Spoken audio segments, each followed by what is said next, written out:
Hello and welcome back to the Jet Press Podcast. My name is Justin Fried, and I am joined, as always, by my good friend, Mike Luciano. Mike, a lot is going on in the world of the Jets right now. Davante Adams trade rumors are swirling, and if you know anything about the history of our show with wide receiver trades, we might be getting some news announced during the next hour or so. We'll see. But Mike, how you feeling today, buddy? How you doing in all this Davante Adams craziness? What's going on? Well, my team's 2-2.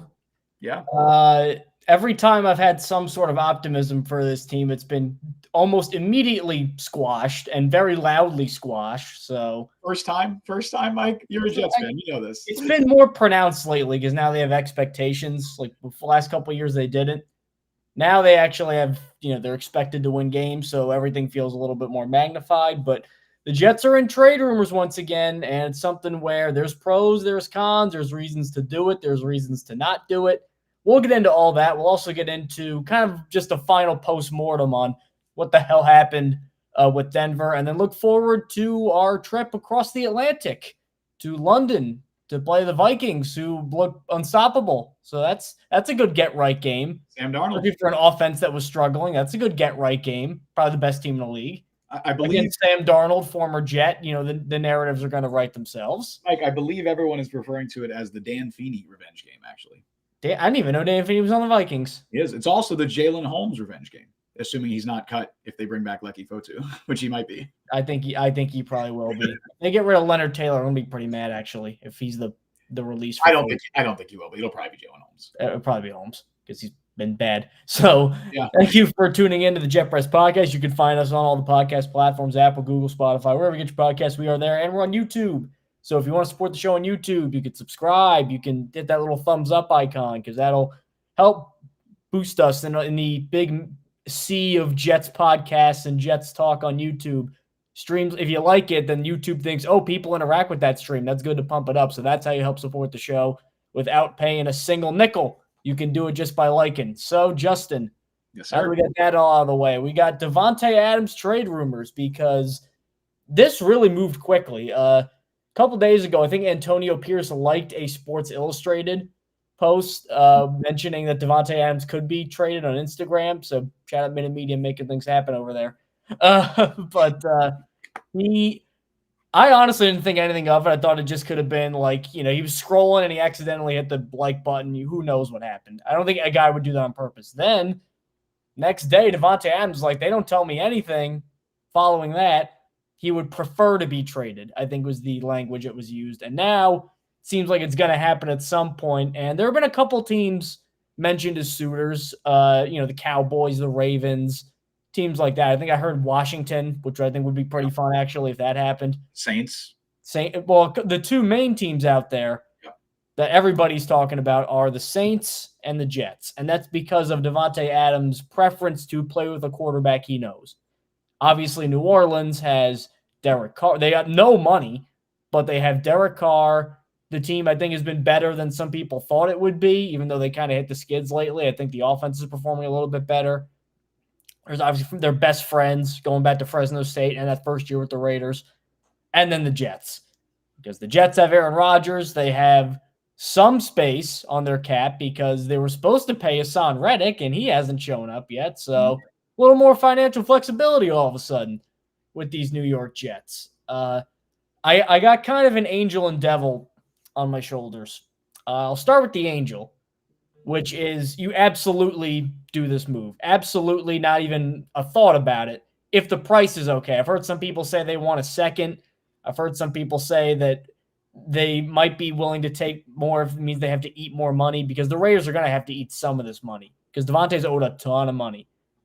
And Davante, I don't think I need to even explain how good of a receiver Davante Adams is. We like Garrett Wilson here. We like Mike Williams here. I mean, they're not close to Davante Adams right now. He'd be the best Jets receiver in decades. Well, Brandon Marshall, 1,500. Right, Brandon Marshall. Yeah. He's better than Brandon Marshall. Now, that and immediately, any offense with Mike Williams is like your fifth best offensive player. That's a championship caliber offense. And you got Rodgers, who has not been the Aaron Rodgers Hall of Fame level, but I think he's still well above average. I think he's probably on the fringes of top 10 for sure in terms of quarterbacks in this league. So you get all that. Now here's the devil, which is why you don't do this. We've been screaming and yelling about this defensive line because it is hurt. It can't stop the run. They have one good pass rusher, Will McDonald, and he can't really do much outside of rushing the passer. And then Quinton Williams is obviously kind of separate. He's Quinton Williams, not dominating, but he's still been very good this year. He can't do it all alone. That's an area where I would like a trade more than wide receiver because Mike Williams looks good. Alan Lazard looks better than he has in years. Yeah. Garrett Wilson, I think, will come around because he's still learning how to play with Rodgers, and he's had 4 of the 10 best cornerbacks in the league shadowing him through the first 4 weeks of the season. I don't believe that Zach Wilson was a better link for Garrett Wilson than Aaron Rodgers. There's nothing you could present me to get me to think that. So because of that, I'm like, is it really worth trading for an older receiver who's owed a ton of money, not their biggest area of need? It would pretty much strip them of a lot of their tradable assets to limit their flexibility for making other moves. So maybe if, in addition to that, they wanted to make a defensive line move. I don't really think they can if they get Adams. And then on top of that, I know that he doesn't have a ton of guaranteed money after that, but I'd imagine that he's going to want some. And like we said before, anytime you add somebody, it's, well, who are you not going to pay? Mm-hmm. And I know that the Jets' long-term infrastructure has taken a hit this year because Jermaine Johnson tears his Achilles. Garrett Wilson and Breece Hall have not been as good as they were last year to this point. Sauce has been really good. He had that horrible Titans game, but other than that, he's pretty much been Sauce. But you're going to pay him no matter what. Mm-hmm. Because of that, they're going to have such little financial flexibility. It's so razor thin if they get him. So I still don't know where I am on this. I think I'm leaning towards do it, but I still don't think it's going to happen just because Joe Douglas has also been very firm on setting prices with things in his Jets career. And I feel like he's not the kind of guy to just get into bidding wars with people, and somebody might overpay for him. Yeah, well, let's look at this. Let's talk about a few things. First, let's answer some questions. Will this happen in the sense of will Davante Adams be traded? If you asked me a few days ago, I would have been like, I don't know. We'll see as we get closer to the deadline. After what's transpired over the last 48 hours, I mean, even going back to when last week Adams popped up on the Thursday injury report with a hamstring injury and then sat out. And that, of course, came a few days after Antonio Pierce's infamous business decisions comment where he kind of called out some players for making business decisions for themselves. And then, of course, going into this week now, Adams goes on the Kay Adams show. And I don't know what it is about. I mean, I think I know what it is about Kay Adams, but it's like, I know exactly what it is. she's the Taylor Rooks of the NFL. And I mean that as a compliment. Dudes just go on that show and just start saying shit. Like, start yapping. Everybody thinks they're a comedian with Kay Adams. They reveal their innermost feelings. They make jokes. Like they just fold. Like they fold. And Davante Adams was no exception. He goes on that show and just kind of tells all. Like, credit to Kay Adams. She asked some good questions too. And it seemed very clear that Davante Adams, I think at this stage, has played his last game with the Las Vegas Raiders. I would be very surprised at this stage if Adams played another game for the Raiders. I mean, I even saw Tashawn Reed, who's the athletic beat reporter for the Raiders today, said that Adams was not at practice. And instead of putting like an injury designation, he's just like, duh. Like, obviously he's not here. And Davante Adams is not going to play another game for the Raiders. I feel pretty confident saying that. So will a trade get done? Yes. I believe Davante Adams will be traded. And I believe it's going to be pretty soon. I know he's still owed, I think, $13 million roughly for the remainder of this season, but that number goes down every single week by a little less than $1 million. So in theory, it's cheaper if a team were to wait to trade him. But what it sounds like is that Davante Adams wants out now. He wants out ASAP, and I don't blame him. If he's already made up his mind that he does not want to play there, why wait?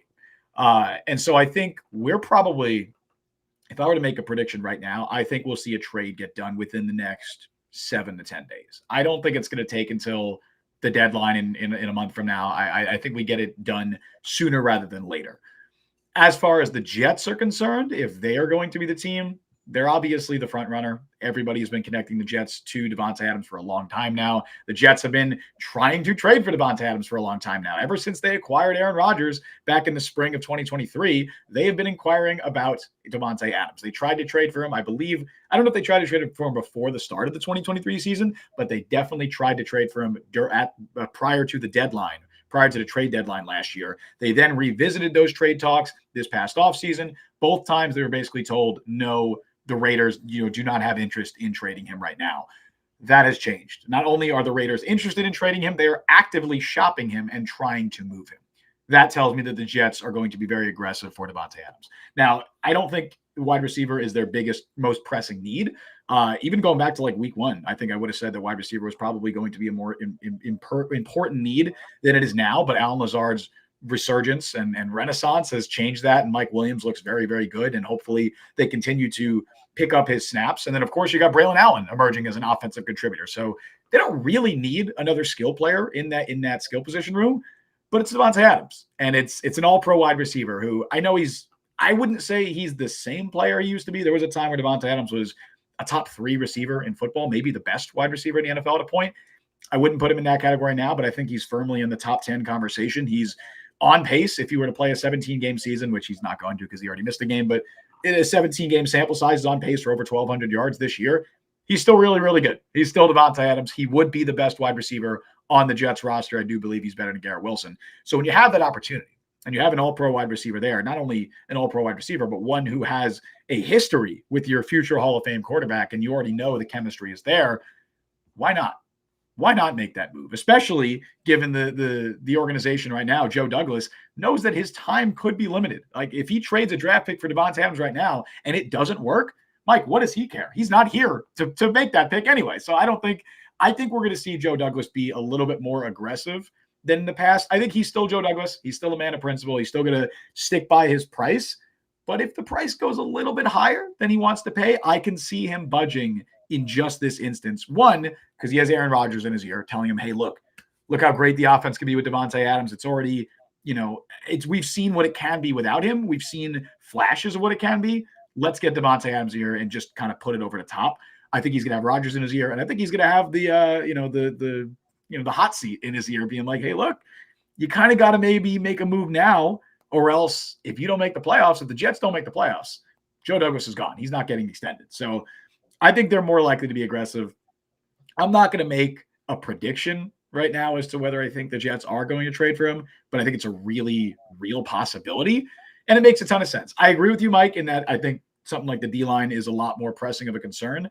But I also think you might be able to address both. I mean, I know it's been floated out there a bit. Jadeveon Clowney could be available. The Jets had interest in him in the offseason before he signed with the Panthers.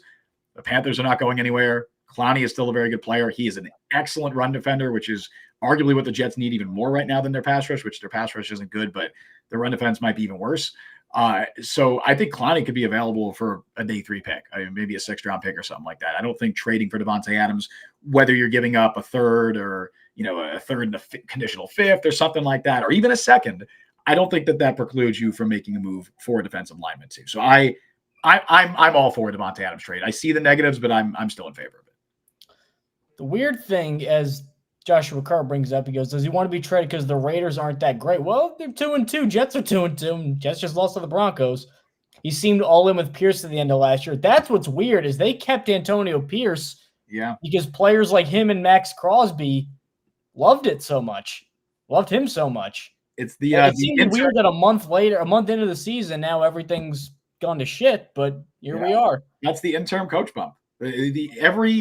Every interim coach that starts winning games gets that initial bump because it's usually coming from a place of like, oh, right before that they had a coach who was so bad he got fired. So any kind of positive momentum, you're going to get a big bump in approval rating. Wasn't Max Crosby like threatening to demand a trade if they didn't hire? Yeah, the Raiders were in a tough spot because, and I get that's a strong endorsement. The Raiders were in a tough spot. Like they kind of had to keep Antonio Pierce to save the locker room, but I think we're already kind of seeing through the first couple weeks another 2-2, but. I don't know. There's been some like the whole thing with the Instagram like that shouldn't have happened, and not him not directly addressing it afterwards. That shouldn't be happening either. Like that's a crack in the locker room that I think falls on Pierce. Here's the $64,000 question. Yeah, we got to ask ourselves. So Davante Adams last year 103 catches, which is good. Only 1,100 yards, which is like well below what he's done the last couple of years at Rodgers, and 8 touchdowns. So that's his lowest yards per game since 2017. Mm-hmm. And it was 67.3. Before that, he hadn't been below 83.1. So that's a big drop-off. Yeah. Now, the last 2 years with Rodgers, he had over 1,300 yards both times and 29 touchdowns in 30 games, which is insane production. And the first year with the Raiders, people want to act like this Raiders tenure was a mess the whole time. He was first team All-Pro that year. He had 1,500 yards receiving, and he led the league in touchdowns with 14. Yeah. And that was with Derek Carr, who, I mean, Derek Carr is an above-average quarterback, but like over the course of his career, not currently, but throughout his career, I think he has been, and he's certainly leagues better than Jimmy Garoppolo, Aiden O'Connell, and Gardner Minshew. I don't think anybody would argue that. 4-time Pro Bowler. So if you give him even Derek Carr, he can lead the league in touchdowns. The problem is the Jets are trying to assemble the All-Pro 2021 team, but it's 2024. And they're taking bets that they're all still good. I mean, Aaron Rodgers has looked pretty good. Not Aaron Rodgers, but pretty good. Tyron Smith is above average, but not Hall of Fame Tyron Smith from the Cowboys. Adams seems like a little bit of paying a little more for the brand name at this point, because they're not going to give him away for free. He's still owed a lot of money, and I don't think you're getting a top 5 receiver. You might be getting a fringe of top 10 guy, but is it worth limiting your financial flexibility, giving away picks, and giving him a ton of money to a guy who's who's on the fringes of top 10? He'll be 32 this year. Older receivers, you never know. And he also, I know he's a good red zone guy, but he's not particularly big in terms of being a receiver, so he can't just lean on I could be like a jump ball, throw it up guy like Mike Williams could. He never had like amazing Tyreek Hill speed, so that might go. There are more red flags here, I think, than Jets fans want to admit, and even general NFL fans who kind of just want this marriage to happen again. I think if you were to trade for Davante Adams, and you're absolutely right, and I think that is also something that fans need to come to terms with it a little bit. It almost reminds me of like DeAndre Hopkins. I think he's still better than Hopkins at this stage, but people were trying to say like DeAndre Hopkins was washed. He wasn't washed. He was still a great wide receiver. He wasn't at his peak anymore, but he was still really, really good. I feel a similar way about Adams. I would say right now he's probably I would confidently say he's a top 15 wide receiver, fringes of top 10, possibly top 10, but you're not paying for that eventually. If you trade for him, I don't expect Davante Adams to be a top 10 wide receiver in 2025 or 2026. Like I would expect some sort of regression from a guy who would be 34, I believe, by 2026. So then do you expect Garrett to do it and just have him be the number 2 guy? That's a tough situation. You have both of them. So I think if you were to trade for Davante Adams, you would, so he has no guaranteed money after this deal. So whatever trade is done, whatever team he's traded to, they're going to basically tear up his deal and rework a new one because his cap hit next year is $44 million. Absolutely no team is paying that. That's not going to happen. So they're going to rework his contract. And as a result, if you rework his contract, I imagine you're going to get a situation like for the Jets, they would probably have to work out something where they can get out of his deal after 2026. I think would be the earliest you could probably do it. You might be able to get squeezing out after 2025 and take out a lot of dead cap or take on a lot of dead cap. But realistically, it'd probably be a situation where you have him on your roster for the next 2.5 years, for the rest of this year as well. If you still think that you can get really good production out of Davante Adams for 2.5 years, you do this deal instantly. You don't even think about it. If you're concerned that in 2026, he's not, I don't think he's going to be a top 10 receiver in 2026, but if you think he's going to be like unplayable, like a different position, but if you think he's going to be Dalvin Cook in 2026, then you don't make this trade, right? That I don't think you make this trade. But if you still think you can get wide receiver 1, maybe even high-end wide receiver 2 production out of Davante Adams by 2026, I think you make this deal. And I think that part of his contract, the fact that he has no more guaranteed money after this year, is what makes it so flexible for a lot of teams. Even the Saints, obviously, they'll require the Raiders to take on eat a lot of his money this year. But as far as going forward, you can basically just draw up a new deal from scratch, which makes it very easy to move him in a trade. And then as far as cap this year, the Jets, they allocated $15 million to a player who is not even there. So they absolutely have the cap space it takes to get Davante Adams. So that's kind of my thinking on like long-term. Possibly that means you don't end up paying somebody, but at the same time, hey, he's an all-pro wide receiver. I still think he's going to be really good in a couple of years. I'm happy with the trade. I do wonder how this would impact Garrett Wilson, because in trading for him, you are saying we are not satisfied with your production as a number 1 receiver, Garrett Wilson. Yeah.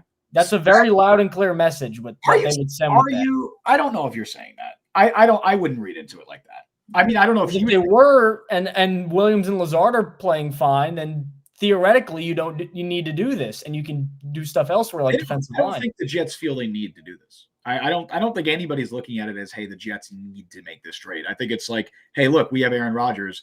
Davante Adams wants to play with Aaron Rodgers. Who are we going to tell him no? Like, I think that's kind of how they're viewing it. It's not like the Jets are actively looking at the wide receiver market. They're actively looking at specifically Davante Adams. I think that's a distinction that is important to be made. I don't know how Garrett would feel about it. Like, I don't, in his mind, maybe he does take it as a slight, but I don't see it from an organizational standpoint as them being, feeling bad about Garrett Wilson. John Mundock, who do we drop? Too many wide receivers in that room? Good question. Apparently not, because if there were, they wouldn't be making this deal. That you would definitely eat into the snaps of, realistically, everybody. Alan Lazard snaps would get eaten into. Mike Williams snaps would get eaten into, even though he's not even playing a full game's worth of snaps at this point. Garrett Wilson snaps might get eaten to. Everybody. It would be everybody involved would play a little bit of a smaller role. But you also have to remember, this is the NFL. Injuries happen. The odds of all four of those wide receivers staying healthy for the rest of the season is very, very low, especially you got Mike Williams coming off torn ACL, and he has his own history of back issues and all that stuff. I don't mind the Jets making a move for that reason as well to add a wide receiver, because you're one wide receiver injury away from Xavier Gibson now starting again. And I don't want that. The dream situation, though, I talked with Justin about this earlier. This is not going to happen, I don't think. But I do think, even though the market is not particularly – before that, too, John Mundock, our 4 wide receiver sets would be tough to defend. They don't run 4 receivers. They might have to. I mean, the embarrassment of riches they would have on offense at that point. You'd be 4 deep at wide receiver. You'd have Tyler Conklin, you'd have Breece Hall and Braylon Allen, and then Aaron Rodgers, your quarterback. That's one of the best skill groups in the NFL if you were to make that trade. But again, Rodgers is set in his ways of things he likes on offense. I mean, unfortunately, Nathaniel Hackett would coach them to a swift 19 points per game, but still. But it's also like the reason people go, oh, there's no pre-snap motions, because Rodgers doesn't want it. Peyton Manning didn't do pre-snap motion either in Denver or Indy. These older quarterbacks love, even Brady in Tampa. You line up, I'll direct stuff. That's why it doesn't look creative. Really quick, though, I mentioned this earlier before we kind of went off on that tangent. The Raiders could be a team, even though this market's very thin, and I don't think this trade will happen. I don't think anybody will give them this deal. I would not be shocked if they end up asking for Hassan Reddick, because they have a ton of money to burn. I don't think they're in a position, they're not going to compete. I don't think they're like bottom out bad yet. I think they got a lot of things that are worth building around. Bowers, I like some of their linemen, Max Crosby. Like they're not going to go 2-15, I don't think. It would be surprising if they did. Yeah, no. Crosby is great. Christian Wilkins, as much as we mocked that contract, he's been very good. He's very good. Tyree Wilson looks like a 0 right now, though, that top 10 pick that they use. He looks like he's not doing anything. He has 3 sacks. If they put Reddick in there, that could be maybe the best defensive line in the AFC. So I think that they could sell themselves on, we got all this money to burn, let's us pay Reddick. We get 2 elite edge rushers. I think there's a chance. I don't think it'll happen, but crazier things have happened in the NFL, especially trade-wise. I agree. I wouldn't count on it. I don't think it is necessarily something that I'm even not expecting, or even like I'm not expecting this to happen by any means. But I think it's a remote possibility for the reasons that you mentioned. I also, like, even though I don't think this would be a good move for the Raiders, I can never count out Mark Davis and Tom Telesco making moves that I just disagree with. And I'm just like, what are you guys doing? I could totally see a scenario where they trade for Hassan Reddick and pay him $26 million a year. And I'm just like, fine, man, he's your problem. You did that. But I think it's also interesting because, as Connor said, why would they want to deal Hassan Reddick his new contract? I don't see that happening, to be honest. I think there's a scenario because this has been he's still good. Somebody, like, if he wants to play, somebody's going to pay him money. I don't know about what he wants, but somebody will pay him. I also think there's a scenario where he gets traded and he doesn't get a new deal. I think that's totally possible at this stage because it sounds like he really just doesn't want to play for the Jets, which is very funny. I know, because this entire situation has kind of been, I know, like, the Jets obviously deserve blame for this, but it's been because he wants a new contract that this has escalated so far. So if it gets to a point where he's like, I just don't want to play for you guys and I don't care if I have a new contract, I think that's pretty funny. But it sounds like that could be the case. I mean, Samini had said that he was welcoming a trade back to the Eagles. That can't happen for logistical purposes with the NFL. The NFL does not allow that. But he can be traded to another team and just not get paid, which you can't fire me. I quit. I think that's totally possible. And if you're the Raiders, I mean, why not do that? If you get Reddick and, a pick doing it, like, I don't know what Reddick's trade value is at this stage. I'm not sure what much of a, how much of a trade chip he actually is, but at the very least you get rid of a headache, I suppose. But yeah, I could see a scenario where I guess that happens, but I wouldn't expect it, but it does make sense for the Raiders. They did lose Malcolm Koonce for the season. I could see Tom Telesco looking at a Max Crosby, Hassan Reddick, Christian Wilkins defensive line trio and licking his chops and be like, this could be crazy. And last comment before we move on to our next segment, Armand says, I see the Cowboys trading for Reddick due to Lawrence going down, but they got so much money tied up in Dak and CeeDee Lamb and eventually Micah Parsons. I just think they're going to have to go bargain bin shopping for pretty much everything else. So like, that would make sense, but I don't think they could. Like, I don't. It doesn't sound like it. They're out on Adams. Like, they don't even want Adams because they don't want to pay him. So I don't see why they would get Reddick. And then we can move on now to Justin calls it the gangrene stat machine. I'm calling it our weekly Jets stat segment and taking some of the poetry out of it. But Mike, the graphic says gangrene stat machine. That means it's called. You know how easy it is for me to change that graphic? You're playing with fire here. I'll change it right back. We got the GGSM. The gangrene stat machine is back for another week, and we are going to look at just for those who missed. I think we did this a couple of weeks ago for the first time. Kind of just looking at some numbers from the last week's game and breaking them down and talking about various different subjects. The first one that I want to talk about, Mike, and I see somebody mentioned something about Malachi Corley in chat. Let's talk Malachi Corley and let's talk Xavier Gipson, because going into week 5 now, Xavier Gipson currently ranks 112th out of 116 qualified wide receivers in PFF grade. Now, PFF grade isn't everything, but just look at his numbers. He's caught 3 of his 6 targets, 22 yards. He has a drop. He's averaging 0.5 yards per route run. That's very bad. He's a 0 out there. He is basically a 0, and he's also not really providing much as a returner. So the question is, when are the Jets going to give Malachi Corley a chance? And will they give Malachi Corley a chance? I know Robert Saleh was asked about it this week, and based on his response, it doesn't sound like the answer to that question is anytime soon, because it's the infamous, he's still working. He's still a ways behind the receivers ahead of him. And of course, he's referring to guys like Xavier Gipson and Irvin Charles, who are ahead of him. But apparently Malachi Corley can't get on the field over those guys. Corley has played 2 offensive snaps through 4 weeks. He's played 1 special team snap, and he did not play at all in week 4. So it's not exactly getting better. He's not exactly getting a bigger role in the offense. I'm not shocked. I was kind of saying that back in the summer, that I wouldn't have been surprised that I wasn't expecting him to have a big role. I thought they might still try to use him, at least in like gadget situations, but they've done that, I think, once. Like they've not done that. But Gipson, one of the 2 snaps, he caught like a little like screen passy thing, and that was they only did that because it was like a 3rd and 17 situation, and they're just like, fuck it, why not throw out Malachi Corley? So it's definitely very concerning that a guy that they were publicly very, very high on, they have leaked reports that he was their 4th ranked wide receiver in the entire 2024 draft class, which that would mean he's probably only behind Marvin Harrison, Malik Neighbors, and Roman Dunze, ahead of guys like Brian Thomas, Ladd McConkey, other notable, Keon Coleman, Xavier Worthy, a lot of other standouts in this class. They had Malachi Corley ahead of all those guys, apparently. And they tried desperately to trade up for him, eventually got him with the 1st pick in the 3rd round. And now he can't get playing time over Xavier Gipson. That's a concern to me, but it also doesn't seem like anything where it's going to change anytime soon. Mike, what is your read on the Malachi Corley situation? Well, number one, I think if they get Davante Adams, Malachi might as well just take a redshirt year. He's certainly not going to. He may not play ever again. Well, I've also seen some stuff about, I don't think this is going to happen, but like, what if the Jets included Malachi Corley in a Davante Adams trade? It's weird to trade rookies. It's very rare that happens. The Jets would still be on the hook for a lot of his contract, which isn't super expensive, but it's at least maybe something to consider, because Corley's not playing right now, and if they trade for Adams, he's definitely not going to be playing. I remember the Raiders did that with Lynn Bowden. They traded him he was a 3rd round pick, and they traded him in the preseason. It was weird. Did they also cut Tanner Muse, who was a 3rd round pick?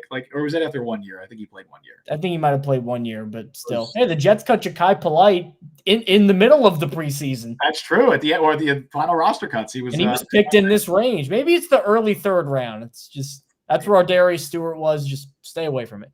Here's where I'm alarmed about Corley. Because we've seen every team has bust wide receivers. That's nothing new. I know the Jets have more than most, but that's nothing new. Mm-hmm. Looking back at the point of comparison is always Denzel Mims, because Mims was late 2nd, Corley's early 3rd. Mims was an X receiver, and their whole thing was, I don't know why, but we have to make him learn all of these receivers. He's got to learn X, he's got to learn slot. I don't know why, because he didn't really move guys around as much where it would warrant that, but he had to learn all the spots. Fine.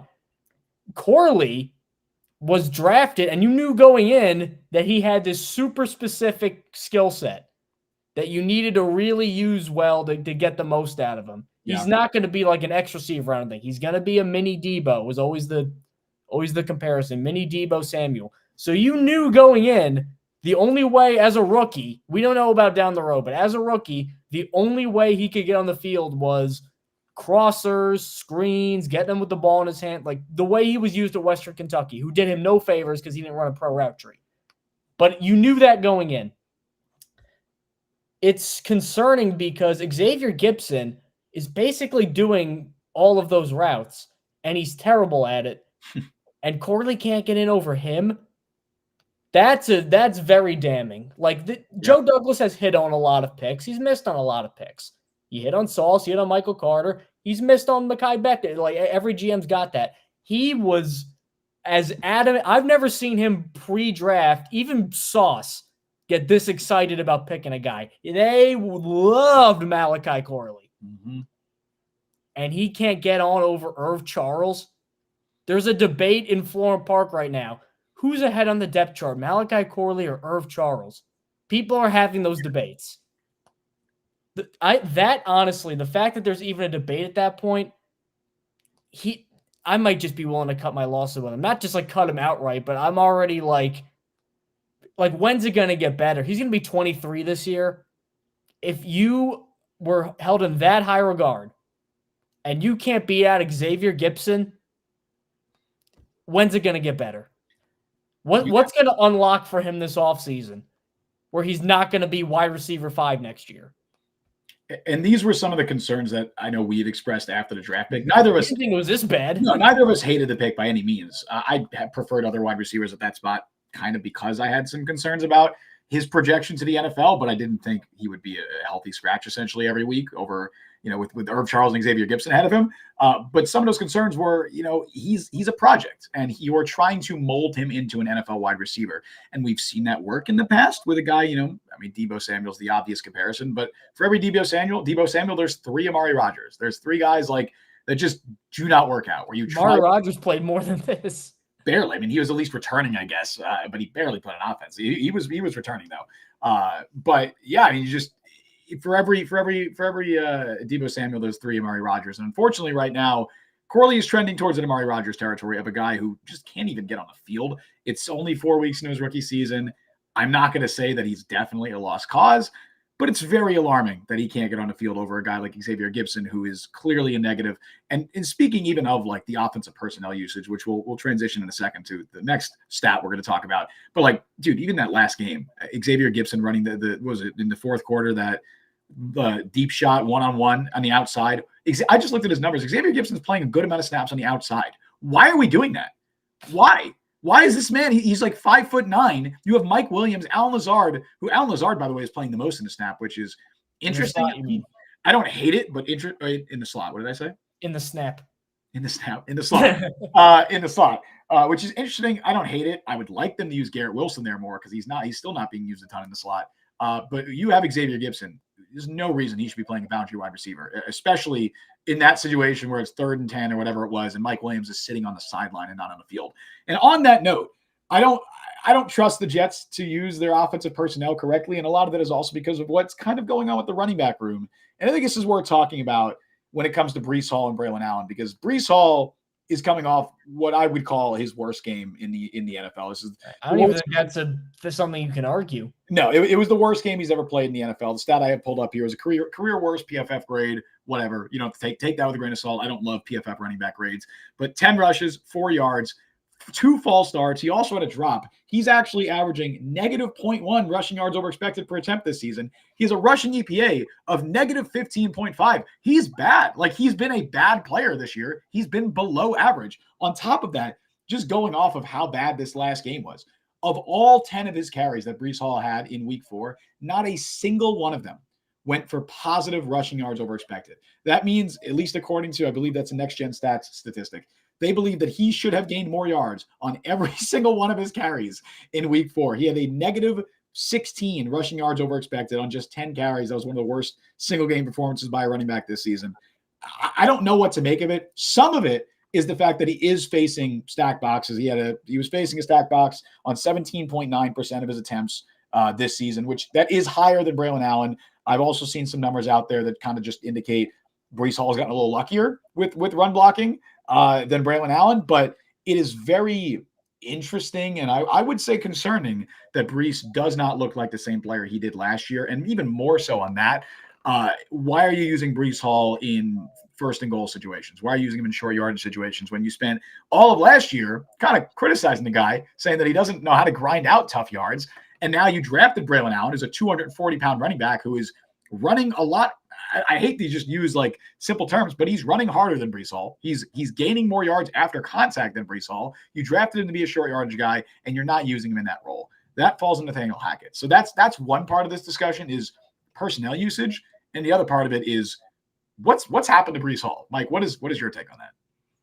Well, I mean, we are just coming off that Titans game where he made probably the best catch of his career. And yes, so I'm not the Hackett riddle. And I get that rookies are the hot new thing and everybody always wants to play the rookies. But like, even though he's struggling now, he's still probably your best or second best offensive player. It's him or Garrett Wilson. He should be, but through 4 weeks, he hasn't been. What are you going to do? Bench him? Like that? That's not going to. You're not going to bench him, but you got to figure out what's going on. Well, yeah, I think what the Jets are betting on is like just he had a bad month. Guys have bad months. Sure. And I mean, he was playing stack boxes last year and he was fine.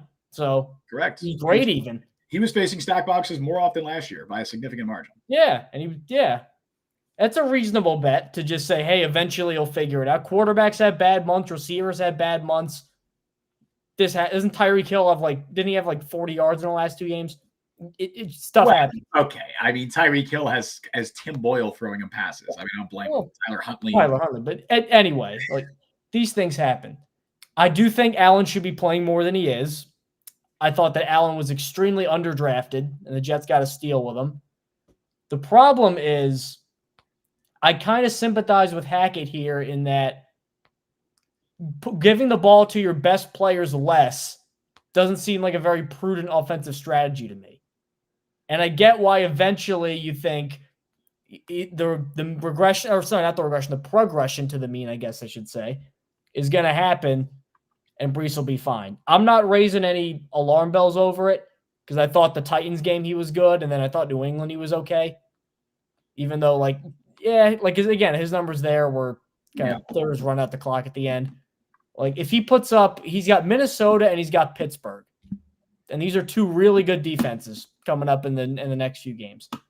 If I see 2 more eggs being laid, then I'm willing to do something more drastic. Until then, I'm going to lean on a guy who, for a while, people were saying was the best we're competing for the best non-McCaffrey running back in the league this offseason. I'm not going to just throw him away that quickly just because Braylon Allen, on a limited volume, had some better runs than him. Well, I think that's the part that gets me, where it's like, okay, if Breece was struggling and you did not have anybody else that was playing well, yeah, you just keep giving it to Breece. But you have a guy in Braylon Allen Braylon Allen looks like a top 15, 20 running back in the NFL. I know it's a very small sample size at this point, but he looks really good, and he's outproducing Breece Hall in a very similar situation. I do think also part of this is schematic. I don't have the exact numbers in front of me, and I'd have to honestly go back and watch pretty much every play and chart it, which I'm not going to do. But the Jets have been using Breece Hall differently than how they're using Braylon Allen. They're trying Breece Hall, and this makes sense because they had success with this last year. A lot of that outside zone stuff, they're still doing with Breece Hall. I know we talked all offseason about how they were going to maybe change to more of a power run gap scheme on offense. They've done that a little bit, but not as drastically as we might have expected. They are doing that a lot more with Braylon Allen. And I do wonder how much of it is schematic of, they brought in these power run gap offensive linemen like John Simpson and Morgan Moses, who's now hurt. And they're still running some of the other scheme, and they're kind of struggling to block in that scheme, and that's potentially hurting Breece Hall. I do wonder how much of it is that.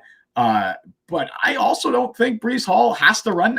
Breece Hall can find success using him the same way they're using Braylon Allen. I don't think you have to run these outside zone plays, these stretches, these tosses with Breece Hall just to try and get him outside, because he doesn't have he can absolutely run between the tackles. If you give him a little bit of room, like he's going to burst through the middle of that offensive line. So I wonder how much of it is schematic too. But with at least with this last game, with Braylon Allen looking the way he was playing or playing the way he was playing, and Breece Hall, especially early in that first half, I mean, just he looked like he was running in mud. Like he couldn't gain any traction. And part of that was sure the weather, I suppose. Why not ride the hot hand? Like, why not ride the hot hand? If Breece Hall is struggling and Braylon Allen is playing well, I'm not saying that you should bench Breece Hall, but I'm saying, yeah, give Braylon Allen more touches than Breece Hall. The Allen Hall debate, I think, is more. It was more of a problem in the moment in the Broncos game than as a why haven't they done this all season long? It's a game thing. Yeah, that's what I'm saying. Like Hackett should have used Braylon Allen more in the last game. Also, Breece Hall is your best running back. Don't throw the baby out with the bathwater here. Correct. I'm not panicking. I'm not panicking over Breece Hall, but I don't know. You need to see more from him. You need to see more from him and Garrett Wilson. I'm not panicking over either, but those are two of your best players, and they need to be playing like it. One player who was not supposed to be playing this year is number 11 overall pick Olu Fashanu. By the way, Brock Bowers is leading the NFL in yards per separation. Just thought I'd let you know that. All right, man. All right, man. Right? You're setting up Olu for some slander. Don't do that. Well, he is. He is. You're Fashanu, 39.4 PFF grade, 32 run blocking grade, and he gave up 5 pressures. And no other Jets lineman allowed more than 2 pressures. So horrendous game. Yeah. Horrible game. Denver blitzes a lot. Their defensive line we thought going in it was good. Turns out they might be great. They're even better than we thought they would. I'm going to give them a mulligan on this game. First game, weather, Denver's a good defense. A lot of things working against and moving from left tackle to right tackle, which is not because I think you could do it on Madden and the overall rating stayed the same. I think a lot of people in our generation kind of got this idea that moving sides on the line really doesn't impact your play. It changes totally. There's different footworks. You punch with different arms first, different mentalities. Everything's different. Rodgers is a right-handed quarterback, so he moves around differently, left to right, and you have to account for that. It's a lot different than just sliding in there. But this was a horrible game. Minnesota's not going to make it any easier. TJ Watt is not going to make it any easier when he plays against Pittsburgh. I will say, though, in these next, because I think he's probably going to play, 2 more games, and then Moses will be back, or 3 more games? Honestly, Moses is a freak, so I could see him being back after 1 more week, but I think Moses will probably miss this week as well. Let's say 2 more games. Sure. You got to show me something, Olu, because even though he's playing right tackle, they drafted him to succeed Tyron Smith at left tackle. And if you just get bullied again, I'm going to be a little concerned. Yeah, I'm definitely not particularly concerned right now after one bad start. Like you said, he's playing a position and he didn't play much. I know he played it a little bit in the summer because they wanted to get him some reps there, which was smart to do. But he's playing a position he has not really played. And on top of that, the entire offensive line was bad. Like it wasn't just him. He was the worst. Like he was the weakest link of the O-line, which should be expected for a rookie playing a new position, starting against a very potent pass rush and a very blitz-happy Broncos team. So I'm not shocked. I'm not concerned. Honestly, if he lays another egg and puts up another bad performance against the Vikings, I also won't be concerned. I'm not going to be happy. Like it's unfortunately negatively affecting the Jets, and having a guy out there in Olu Fashanu, if he's not ready to play right now and is really struggling, that sucks. I won't be concerned necessarily about his long-term future, especially if you look around the league. I mean, it's very common for offensive linemen, specifically offensive tackles, to struggle early on in their careers. I mean, look at Andrew Thomas with the Giants. He looked like a bust after his first year. He was terrible his first year. Now he's one of the best left tackles in the NFL. So I'm not going to be concerned about Fashanu, even if he has a couple of bad starts here, but definitely not ideal. And if he continues to struggle, yes, please bring back Morgan Moses. I think a lot of fans were very quick to just be like, yeah, Fashanu's going to take Moses' job. It's going to happen sooner rather than later. I don't think that's going to happen. Moses is still a very solid starting right tackle. And from what we saw, at least in the first game, Fashanu is not at that level yet. So one area, even more than Fashanu, that's been, I think, under fire is the defensive line, both run defense and pass rush. And again, not anybody's fault because you went into the year expecting your starters to be Hassan Reddick and Jermaine Johnson. Hassan Reddick has not shown up to anything, and Jermaine Johnson's Achilles is blown out. Who knows if he'll ever be the same again? Carl Lawson. But They only recorded 5 pressures on Bo Nix. Now, one of them, of course, was Sauce coming on a cornerback blitz. Bo Nix, I get that he got the ball out quick because that was Sean Payton's plan because he's terrible and he doesn't trust him to do anything. But Will McDonald, a flawed player, as we'll show based on his run defense, very bad run defender, 29, which is way lower than anybody else. Bad tackler, too. He is currently the only pass rusher, the only edge defender that I think is above average right now with the Jets, or even not bad. Yeah, agreed. Like Michael Clemens is below average to bad. Everybody else is bad. And it's, again, you thought you were going to have 2 upgrades, Reddick and Johnson. You don't have either of them for the majority of the year. McDonald is a good pass rusher, but he can't do everything. This is essentially, if the Jets didn't have McDonald and they kept Bryce Huff, I'd imagine Bryce Huff is probably having a similar season as to what McDonald, maybe with 1 less sack, just because McDonald has crazy sack luck.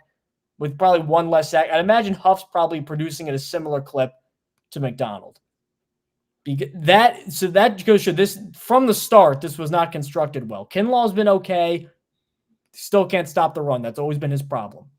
As the Jets as a whole can't stop the run.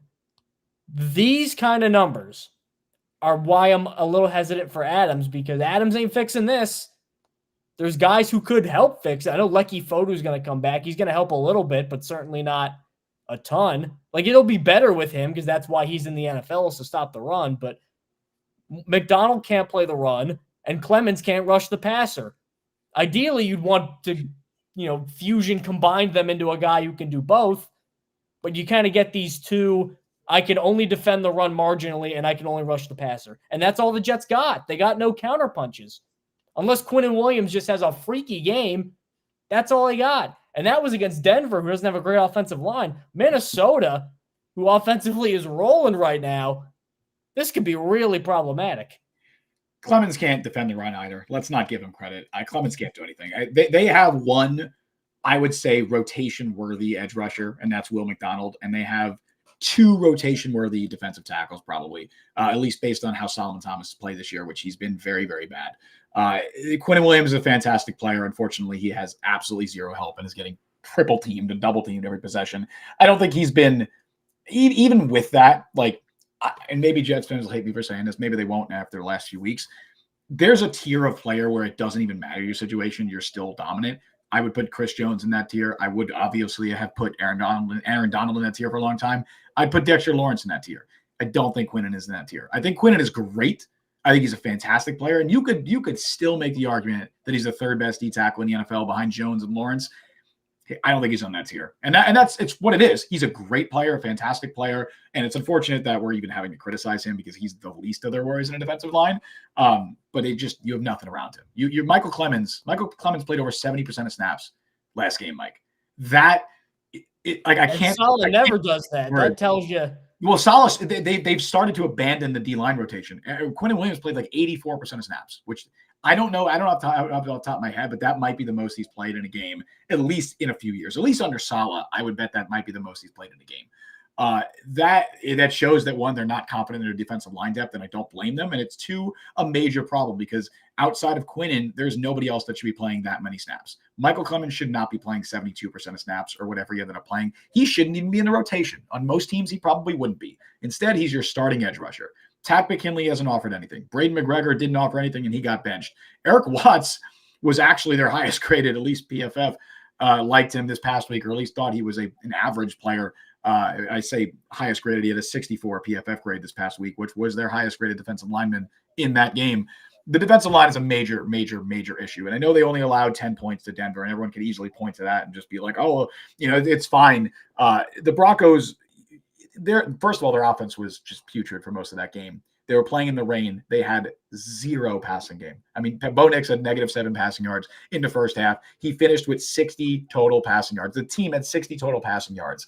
You knew they were going to run the ball, and they still couldn't stop the run in the second half. They still could not stop it. A running game that going into that game was one of the worst in the NFL. Julian McLaughlin and Javonte Williams were averaging each of them were averaging exactly 2.2 yards per carry. Both of them averaged 4 point something. They each had more yards in that game alone than they had all the year combined in the 3 other games.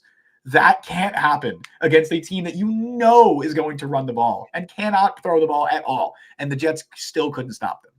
That does not bode well for playing a Vikings team, which we'll talk about in a moment, that has a pretty good offensive line, that has Aaron Jones, that has Ty Chandler, that has a good running game. It does not bode well for playing a team like the Buffalo Bills, who has a good running game with James Cook. You're in trouble. Like, this defensive line is in a lot of trouble. Lecky Fotu, maybe he helps. I don't know. I mean, throughout his career, he's been a little bit, not a lot. Maybe. I mean, throughout his career, he's been. I can't say I'd sit here and say I've watched every Lecky Fotu game, but he's been a below average nose tackle for most of his career. There's a reason they got him for close to the minimum. He's not meant to be a difference maker. If we're asking Lecky Fotu to be a difference maker, we've already lost. Okay. I understand the hesitation with the Davante Adams thing. I still think you can do both. I still think you can address both. But it's a major problem. And you know me, I've been banging this drum since the offseason. I know it's gotten worse than any of us expected because they don't have Hassan Reddick and they lost Jermaine Johnson. But I did think the defensive and Reddick wouldn't help the run defense anyway. Yeah, Reddick would not have significantly helped the run defense. Jermaine Johnson would have, but not enough that it would fix the current situation. And the pass rush, you have nothing. Like, they have absolutely nothing. They need the blitz. Like, and I know that goes against what Robert Saleh normally likes to do. He likes to get home with his front four. You can't get home with your front four if you're playing Michael Clemens, Eric Watts, Jalen Holmes, Bruce Hector. I mean, what is this? Like, Tack McKinley, who hasn't played in the NFL in 3 years, like that. That's not an NFL caliber defensive line. It's not. And I know we credit Saleh a lot for maximizing his players and getting the best out of his defensive linemen.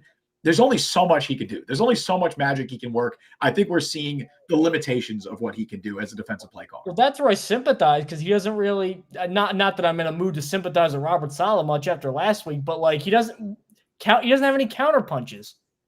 No, other than just trying to motivate guys to play harder. Sure. Like what's he gonna do? Insert guys, unless he changes schematically everything he does, which I don't think they should do, because they have amazing linebackers and amazing secondary players who thrive in this scheme. Sure. You don't want to throw them all out of whack. Really, all that he can do is just shift in one bad defensive lineman for another and hope Will McDonald gets some sacks. And that's Tennessee, he did. It worked fine. New England, he did. It worked fine. Denver, he didn't. They lost. That's their game plan now. And that's what they're trying to do. Now that they've played Bruce Hector and Eric Watts, I believe they've played every single defensive lineman they have under contract. Either they are trying. Active roster or their practice squad. They've tried everybody, and they're all bad.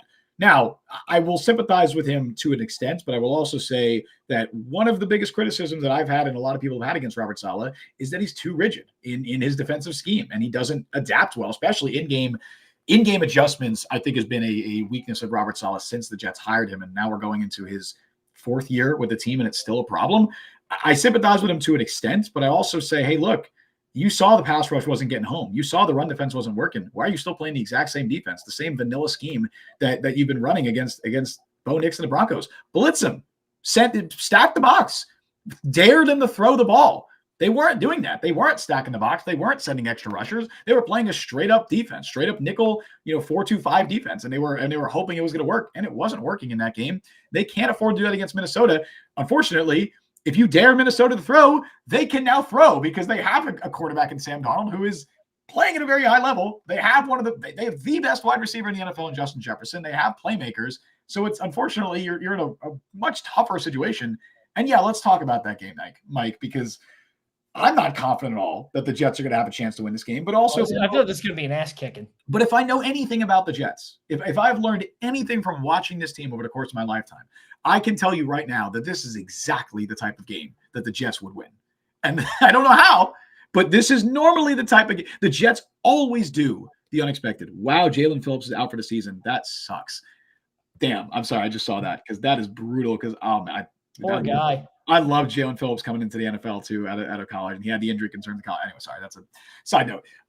But yeah, you're just this is a really tough matchup, but it's the Jets, and we've learned to just believe or expect the unexpected with this team. And I don't think anybody expected them, or we didn't expect them to lose to the Broncos. I don't think either of us are shocked because we've followed this team for a long time. But at the same time, why can't they beat the Vikings in London and have some weird London antics going on? I could see it happening. People always like to do comparisons like position group by position group. It's kind of pointless with the Jets because pretty much anybody you compare them with, they will have a better secondary and better linebackers. But they won't have better coaching, and that's the difference. Well, everywhere else, and I mean quarterback, I know Darnold is playing at this level, but find me the guy who's going to take Sam Darnold over Aaron Rodgers.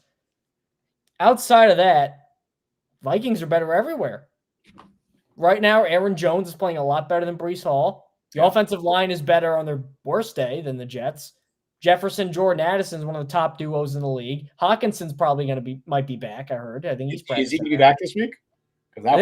Maybe they activated the window. I think I might have read that. That would be brutal if he was back this week for the Jets. It would be classic. It would be classic Jets. Great offensive line.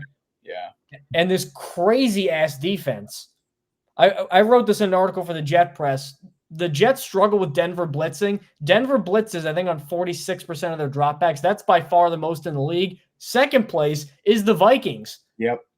And basically what they do is they line up 8-9 guys at the line like it's going to be a big jailbreak, like we're all coming for you. And half the time they come for you, and the other half they all drop into cover 8, and they only rush 3 guys and throw you. This is a tough defense to play against. Brian Flores is a madman. He's going to get another head coaching job. He probably should. He probably should, yeah. Especially now that I think he's probably done better than Mike McDaniel in Miami. I don't care how mean he was. Right now, I would say that Kevin O'Connell's the front runner for Coach of the Year, and you could argue Brian Flores is the front runner for like Assistant of the Year because nobody expected the defense to be that good. Nobody expected Darnold and the offense to be this good. Just as few people expected the defense to be this good. On paper, the defense should not be as good as it is. Like in terms of the talent levels they have. Also, a credit to the front office because they made some amazing value signings this offseason. One of which, Blake Cashman, is one of the better linebackers in the NFL. What a development that has been. I'm very worried about playing this Vikings defense, mostly just because of how they're coached. And I think that's just going to be the biggest takeaway. We didn't get to talk about it a ton in this episode, but just the coaching difference. It's a really, really, really tough Even if you like Saleh, Kevin O'Connell's a better coach. Right, and it's going to be a really tough challenge over the coming weeks. We talked about this, I think, on Sunday after the game, that the next few opponents that the Jets play are some of the best coach teams in the NFL. The Vikings, I would say, have maybe the best coaching staff, at least as far as what they've done this year. I think the Vikings have had the most impressive coaching job this season. Then you play the Steelers and the Bills. Mike Tomlin, Sean McDermott. I mean, you're not going to find a tougher trio of well-coached teams to play than the Vikings, Steelers, and Bills. It's just a really, really difficult. And then they get the Texans 2 weeks after that. Exactly. Then they get the Texans after the bye, and D'Amico Ryans has done a really good job there too, and Bobby Slowick as well. So it's a really, really grueling stretch. That's why they needed to win that Denver game.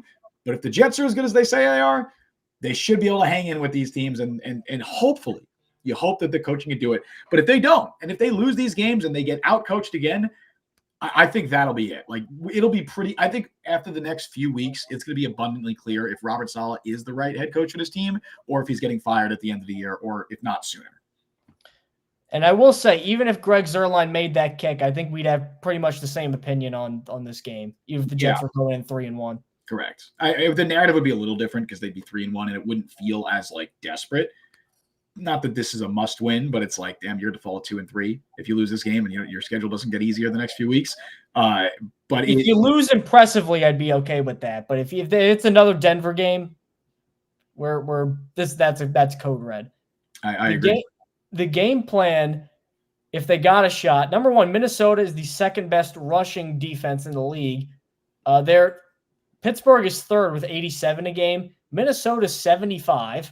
Baltimore is 58, which is crazy.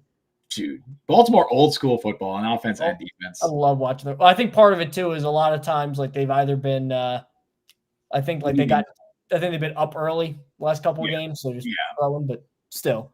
And Cowboys and Bills. The Jets are 20th, by the way. For those wondering, they're 20th in yards allowed on the ground. What are they in yards per attempt, actually? I would love to know that. Yards per attempt? I don't think I have. While you talk, I'll look it up. I don't think I have that available to me. But anyway, the game plan, Minnesota's got a better secondary than last year, but honestly, not enough defenses have really tested their secondary a lot because the blitz gets home so much, and it's really hard to just throw from a clean pocket against this team. Mm-hmm. Jordan Love tried. Now, he had if you look at the numbers, Jordan Love had 4 touchdowns. He also had 3 interceptions, 2 of which were horrible throws. I don't think he should have played in that game. I don't think he was healthy. This may not be the game where I think the Jets need to fundamentally change their whole offense, because they've done a lot of just get the ball out, quick passes. That's really the only way I see them being it, because I don't trust Olu Fashanu as much as we like his long-term potential against this maniacal defensive line right here. I just don't trust him. Darnold is not going to throw for 4 touchdowns every game because he's Sam Darnold and he's always going to come back to the mean, but he's going to get a couple. I think he'll get 2, because there's no way that he's playing at this high a level and then he just goes 17 of 33 with 2 picks like we've seen Sam Darnold do in the past. There's not going to be that level of regression. And I'm going to be on the Aaron Jones might win this game by himself. You got to find a way. I know Aaron Jones is good. I know their offensive line's good. Dallas had a horrible run defense. They play the Giants on Thursday Night Football in a short week. They figured it out for a week, but they figured it out. You got to come up with something. I don't know what it is, because every arrow you got in your quiver stinks right now outside of Quinnen when it comes to run defense, and outside of Quinnen and Will McDonald and kind of Kinlaw, but not really when it comes to rushing the passer. Yeah. I know that's what you got, but that's the game plan. Can you execute it? I don't know. Against the Eagles last year, who nobody gave him a shot against, they did. Against the Chiefs, who even less people gave him a shot against, they almost did and probably would have if Mahomes didn't get that pick overturned in front of, I think that was Taylor Swift's like second game there in her first primetime game. I'm like, okay, their Chiefs are winning this one. But that's the game plan. It's in front of you, Jets. You know what you got to do. I don't think you're going to do it. Like, if we're doing predictions, I'm going to say probably Vikings 28, Jets 17. Because Rodgers, he'll make some plays. Like, I believe last game there was a stat that even said that Rodgers, this was the first game in which he didn't score. He had like 10 points and no touchdown passes. Mm-hmm.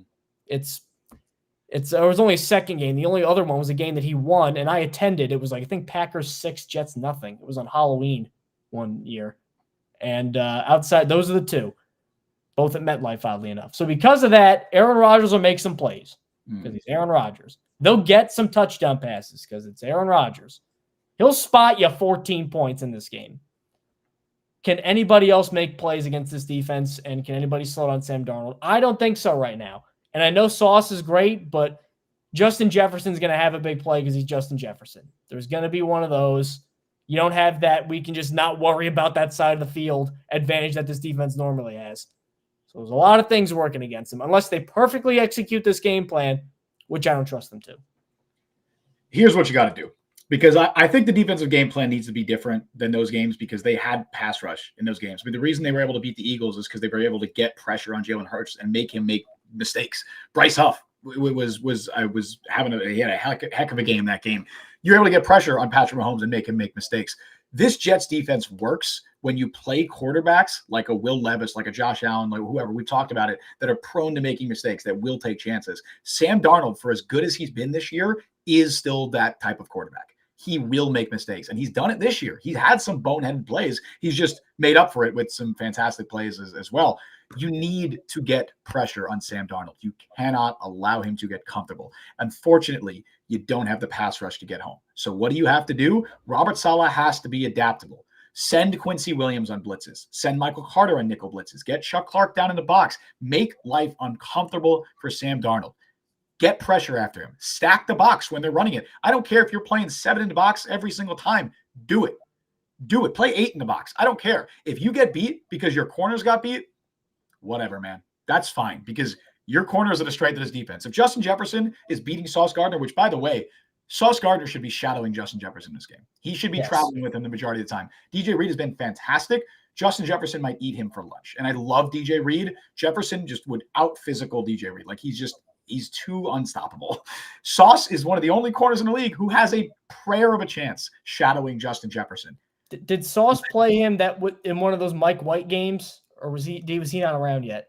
Remember that one where Braxton Berrios had the drop touchdown? Well, that would have been 2022, so Sauce would have been was he there? He was a rookie. Sauce Gardner was a rookie in 2022, so he would have been there, yeah.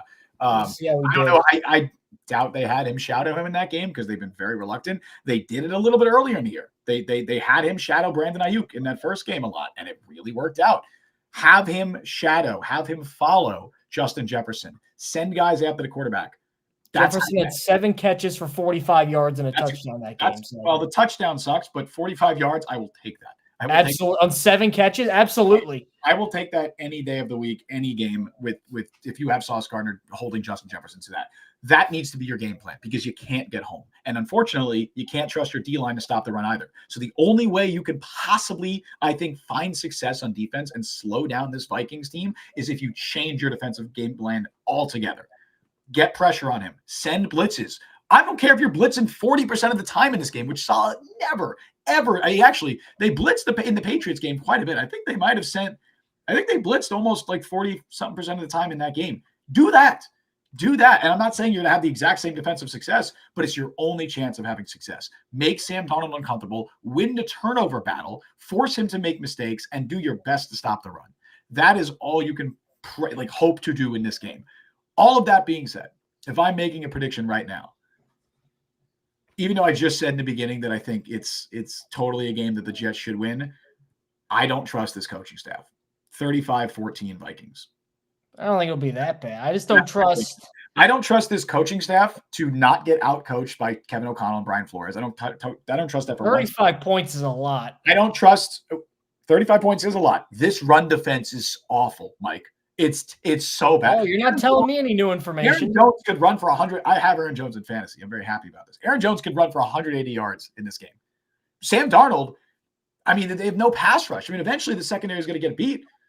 And I really am worried about this defense. I know they just only allowed 10 points. I specifically against the Vikings team like this, I'm very worried about this defense. And with the offense, they're playing a similar blitz-happy team where they had no answer for Denver. They had absolutely no answer. The pass protection looked good the first few weeks. They had nothing. They could not stop the Denver's pass rush. Minnesota's pass rush is maybe even better. What confidence should I have that they're going to be able to adapt? Like the game plan is there. Like I think I can sit here, and I just kind of did, and say, here are the things the Jets need to do. Here are the things they need to change going into this week. But do I trust that the coaching staff is going to implement that? I don't right now. Maybe Robert Saleh makes me eat my words. Maybe Nathaniel Hackett makes me eat my words. But right now, I'm very worried. On top of that, it's a standalone game. It's a pseudo primetime game. Robert Saleh has historically struggled in those games. They've historically struggled in situations like that. They're traveling to London. I think when you have all the teams are traveling too. I mean, but when you have a situation like that, the team that is better coached has the advantage. And I cannot give the Jets that advantage right now. Maybe they make me eat my words. And if Robert Saleh and the Jets win this game, that is a signature win for Robert Saleh, and it's something that they need to build upon. It'd be the only other win that comes close would be the Eagles game. Yes, I agree with that. And unfortunately, we've seen it with Saleh. I mean, the Patriots game, literally from 2 weeks ago, I would also say is one of his best wins because they actually blew out a rival on primetime television. I know the Patriots are bad, but going into that, no one's taking that away from them. Correct. The issue has been stacking positive results like that, which he just has not been able to do, as we literally just saw. They followed up one of his best wins with one of his worst. And doing this, doing routinely against really good teams, beating teams that you shouldn't beat. The Jets have an opportunity to do that on Sunday. I can't trust that they're going to do it, but I just laid out what I think they need to do, and I hope they do it. I mean, if they had Zach, they'd have. Imagine if they had Zach in this game. Yeah, I mean, what would we be saying? I wouldn't want to talk about it. I wouldn't even be sitting here telling you what the defense should do because I know it wouldn't matter. Like at least at this stage, I could see a path to success on offense. Like I've seen the offense work. I'm not confident it's going to work, especially after what we just saw in Denver. But the defense, I think they need to make significant changes for it to work in this game. And that's why I laid out what I think they need to do. So thank you for tuning into the Jet Press podcast. You can subscribe on all the podcast platforms, Apple, Google, Spotify, wherever you are. We are there. And we're on YouTube. Subscribe. We just went over 900 subscribers the other day. We got a big boost from that Broncos live stream, despite all the Broncos fans coming in for some reason to laugh at us. After their quarterback had -7.5 yards and has thrown 1 touchdown pass in 4 games. They came in to laugh at us. Brian, don't say that. Over under. That's the other thing. When Rodgers gets hurt because he's playing hurt, it's going to be over. Well, that's the other part. We didn't get taught. I'm very worried that Aaron Rodgers took a beating in that Broncos game. Yeah. And now he's playing Brian Flores and the Vikings defense. The pass, either the pass protection needs to be better. Well, the pass protection needs to be better, and you need to get the ball out quick, which they were trying to do, but you need to keep doing that. Rodgers cannot take the beating he did in that last game. If he does, then we're smashing this over of Tyrod Taylor passing attempts at 2.5. It will be more than that. And John, appreciate it as always. You guys rule. Thank you, John. You rule, John. Yes, much appreciated everybody who tunes in every week. We always enjoy doing this. As a quick, not to cut you off, Mike, as a quick scheduling update, we will be back next. Well, obviously, we'll be streaming live after the game on Sunday, but we will also be live next Tuesday at 3 p.m. Eastern time. Once again, I'm messing up the schedule and I'll be away on Wednesday, so we have to move it to Tuesday. So don't miss that. We'll be streaming live one day earlier, same time, 3 p.m. Eastern time on Tuesday. I don't know if you were to add anything else, Mike, but I cut you off there. Sorry. Feel free to sign us off. All right. Well, until then, so again, we'll be back for the game on Sunday and then Tuesday, 3 p.m. Eastern time. Until then, thank you all for joining us on the show today. You can follow Mike on Twitter at @ByMikeLuciano. Follow me on Twitter at Justin T. Fried. Follow Jet Press of the Jet Press. Download the Jet Press podcast wherever you get podcasts. Check us out on YouTube. Subscribe, like, hit that notification bell. You guys know what to do. We stream live normally every Wednesday at 3 p.m. Eastern time, except next week it will be Tuesday and live immediately following every single Jets game. Thank you all for listening to Jet Press Podcast. I have been Justin Fried. That has been Mike Luciano. We will see you guys on Sunday. Sunday afternoon, because it's 9:30 a.m. kickoff time. Hopefully there's some good news to report. We don't think so, but they've proved us wrong before. Once or twice, but who knows?